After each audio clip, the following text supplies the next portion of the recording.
Permoga nek. Pade tertinggi di dunia. Ya. Pade pusaka raja. Oh, pusaka raja ayo. Ya pusaka raja. Tak manyang-manyang enggak nek? Manyang ni ukuran 2 meter manyang. Yo. 2 meter baik. Apa lo nyongop tu nek tu memprot. Pusaka raja yo. Daerah apa nek yo? Yo daerah Payanadin, Kecamatan Madar, Aceh Timur. Yo perle bije dihubungi ju. Murah-murah bije. Tak raya amu nek yo. Di raya, iman. Kan. Bersih barang. Ya, nyo hana hawak kau. Ana awak yo. Tabluh lamlang. Ukuran meter 80 lagi longom.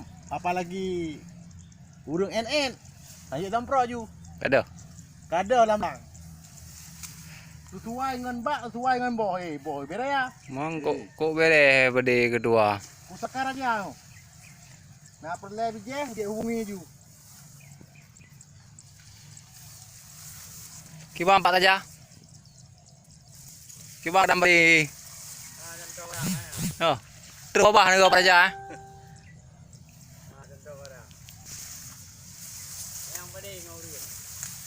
Dibeli.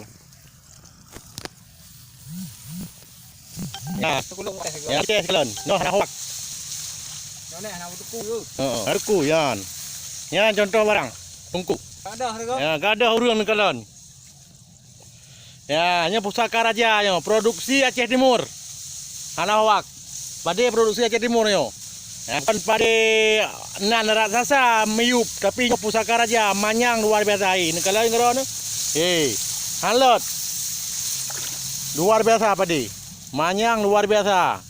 Ya, mbak ada hati yang ijak agak karak ngo apa dalam lang. Oi, muku pade bapa manyang mu Tak rayamu.